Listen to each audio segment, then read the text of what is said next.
Hey guys, what's up? Welcome to the channel. My name is Tony. This is the 15-Minute Gamer, and today I'm here to give you my honest impressions of Deadside, which just dropped its big 0.2 content patch this weekend. So I had a bit of a jump in and checked it out. So Deadside is a hardcore multiplayer shooter with survival elements, post-apocalyptic PvP, PvE, open world, realistic weapons, craft and base building. It's online, and as far as I know, there's no way to play single player unless if you bought your own server, so bear that in mind.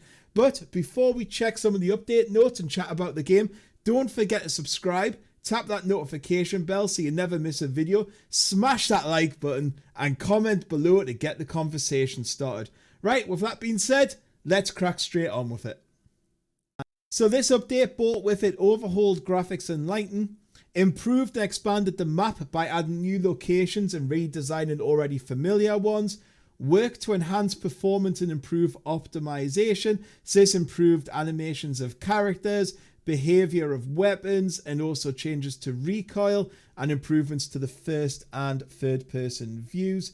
Base raids got an overhaul. Now this I quite like. So base owner or registered player now have a chance to drop a raid token after death. The person who killed them can then activate this raid token to make their base vulnerable. I really like that. I think that's such a good idea. They also added in explosive charges so you could breach walls and stuff, which again, really cool features.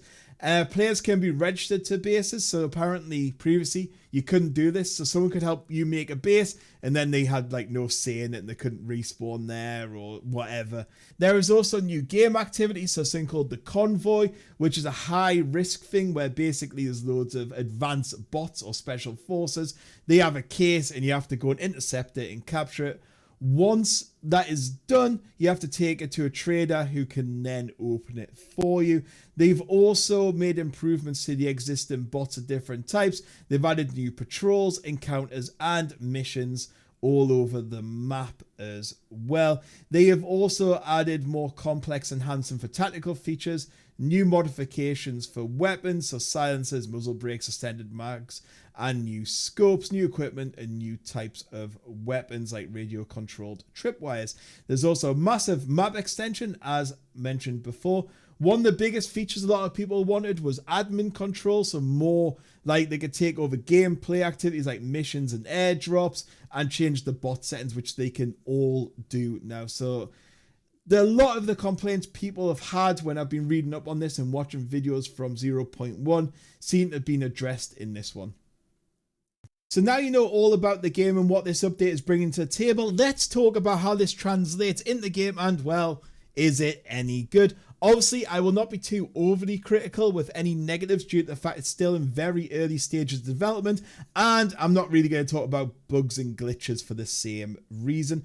So I'd never played this game before. I bought it, saw a lot of the reviews, a lot of the comments, and kind of went, okay, I'm going to wait until there's a big content drop before I jump back in. And this also seems to be what a lot of players did, because at its peak it had 5,500 players. It dropped to 450 last month. It's now back to about 650, so at least it went up with this. But yeah, it's still a little bit low there. Most complaints were about the lack of content, lack of admin settings and servers, and a lot of the issues which this patch hopes to address. One of the biggest comparisons you could compare this to is DayZ, alongside games like Scum and Rust. The PvE aspect of this game comes from scav-like enemies, so if you ever played Escape from Tarkov, you'll know what I mean. So these are kind of like Roman AI that will wander around in groups. There's missions surrounding them, like that convoy mentioned before. They will occupy big POIs and will usually have weapons and stuff on them. So once you've killed them, you can grab whatever equipment they had and head off. Well, that's as long as you haven't been popped in the head from some sweaty player with a sniper rifle before you even saw anything. Anyway, I would describe Deadside almost as a survival light. I know the description said it was survival, but I would say it's very light in that aspect. You have hunger, thirst, and health, but that's it. There's nothing too complex like, say, Scum, where, well, to be honest, you gotta look after your vitamins and go and take a dump every so often. There's no broken bones, so you don't have to worry about blacking things out or worrying about what your legs are doing. It's just them three: hunger, thirst, and health. There's also no stamina bar, which I found a little bit weird. You also won't be walking around hitting trees to make a log, to turn into a branch, to turn into a plank, which turns into a car or something. There's none of that going on in here. So when it says survival, take it with a bit of a pinch of salt. When I was talking about the stamina, that was a lovely surprise, because this game involves a lot of walking or running between POIs, and I think that's worthwhile discussing in its own section. So the map has had a big extension with lots and lots of new POIs done, and there's a size increase as well. But I found in between the POIs that it turned into just a bit of a walking / running simulator. There's no vehicles, there's no fast travel.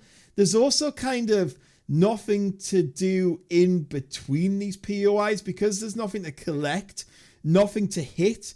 You're not looking for like supplies like flowers or branches or anything. So when you're running between them, you're kind of not doing much apart from looking at your map and going, oh yeah, I need to turn a little bit to the left, turn a little bit to the right. And I know a lot of people said, well, that's just what DayZ does. Well, that's fine. That's what DayZ does. But this isn't DayZ. Yeah, it's like DayZ, but I don't think copying one of the more annoying features of DayZ and one way just running around for 20 minutes is a good thing. This is its own game, and I would like them to see them really address that pretty quickly. They need some way quicker to get around the map. Scale-wise, in the way it offers at the moment, it turns into a little bit of a running simulator, and I've heard that's even worse if you have friends in groups and want to meet up, because it's random spawns. You could spend hours getting to each other. Let's talk about the weapons in the game, because it is a shooter. They're a good mix from handguns to sniper rifles to assault rifles. There are scopes and attachments, as mentioned before. I found the weapons quite fun to use. They definitely had a good feel to them and sound. Guns like the shotgun, you know, when you had that out and you got close to a scav and just blow them away, I found that quite satisfying. Basic weapons were quite easy to find around the world. There's plenty of handguns about and plenty of ammo for them. Equipping the gun is easy with just a few clicks, and it'll put it into the right slot for you. While we're talking about weapons, let's quickly discuss the AI or scavs. I found them to be, well, very aimbotty. Like, literally, I was walking over a hill and just got shot in the head. Like, they could see you from a canny distance away and just kill you. So I think that needs to be improved. And they will also just run directly towards you in most circumstances. Like, you see a scav hide in a building, they'll just come to you. They're not looking for their cover, they're just coming to you. So I think that does need to be changed a little bit as well. However, in one of my first encounters, I did notice them hiding behind trees, so using the trees as cover, which was quite good. And also another thing I really liked was down in the harbour area, which is a big POI. They were hiding in buildings, and not a lot of survival games do that with PvE.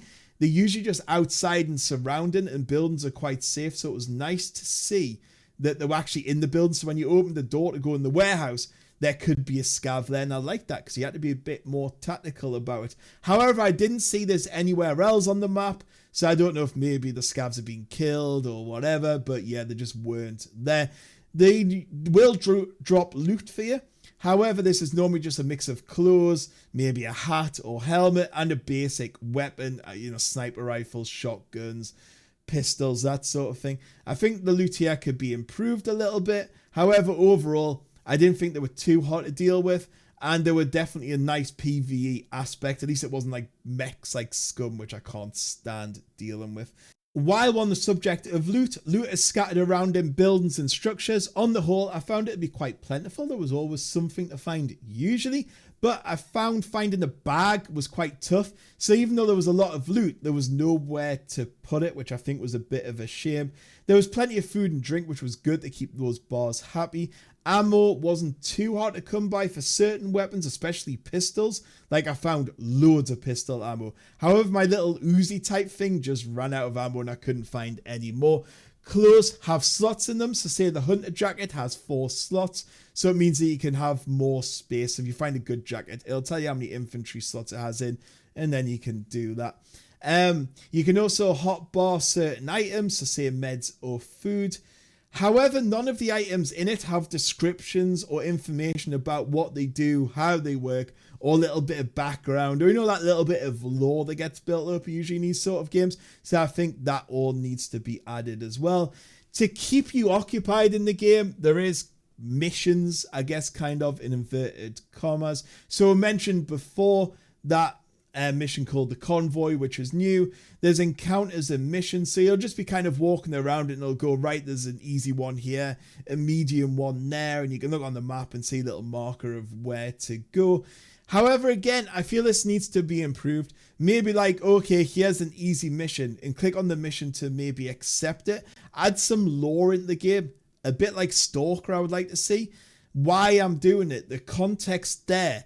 Maybe some mission givers to add that sense of why I'm going to be doing what I'm doing. Maybe traders as well could go, hey, go and find me some electronic parts and bring them to me rather than just bring any old random stuff. So I would like to see that really fleshed out and be a bit better and a bit more intuitive to use, because it just flashes up saying easy mission. I'm like, well, what's an easy mission? Where do I go for that? And that you have to find out yourself. Graphics and sound to sort of wrap up while we're talking about the game. I thought both were good. Graphics were nice. It used the engine well with some nice lighting effects. Assets do seem good on the whole, but I found internally in buildings, they could go from being very samey to very bare. There was nothing kind of in between. Like I went in this tower block and I'd done 2 floors and I was like, I can't be asked to do anymore because I just knew it was going to be the kind of same thing. UI was functional but very bare bones. That needs improved massively. Sound design was decent. I wasn't a massive fan of the ambient effects, and sometimes I like moved and I thought I could hear something and I would stop and I would kind of just realize it was almost my sound catching up with me. So that was a bit weird. Gunfire was semi-easy to pinpoint, so if you heard gunfire across the map, you could go, right, okay, it's kind of over there. Or if a scav was shooting at you, you kind of knew where it was coming from. In all my game time, there was some slight annoying things outside of that, but overall I thought the performance was pretty good. And I didn't dislike my time with it. The only real thing I really dislike, and I need to change this, is when you die and respawn, you only get 50% of your food and water back, so you only go back up to 50%. That's just a stupid mechanic. If you're dying and respawning, then things should go back to 100. Also, I'm not a huge fan of the random spawn mechanic either. It's like you've died, right now you're right at the top of the map. And especially if you're playing with friends, how are you going to be back up for them? That's a lot of running to do. So I think that needs sorted. I mean, you can have a base with respawn, but if you haven't got that point yet and you're starting out, that's just going to become a pain in the arse. So overall, because this video I've explained quite a lot here and I hope you found it informative. Will I be heading back into this game? Probably not. Not for a while anyway. It needs way more work. I don't think it was enjoyable enough either. I wasn't hugely enjoying my time in the game.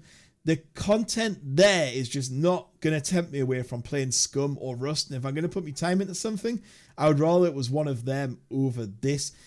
I just didn't have that fun. However, what I will say for it is I thought the PvE and PvP was way more fun than in both them titles.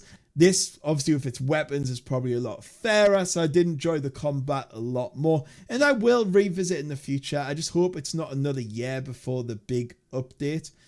And there we have it, guys. I hope you enjoyed the video. Don't forget to comment below and let me know what you think. Are you thinking about checking it out? Or are you going to wait until there's more content or whatever?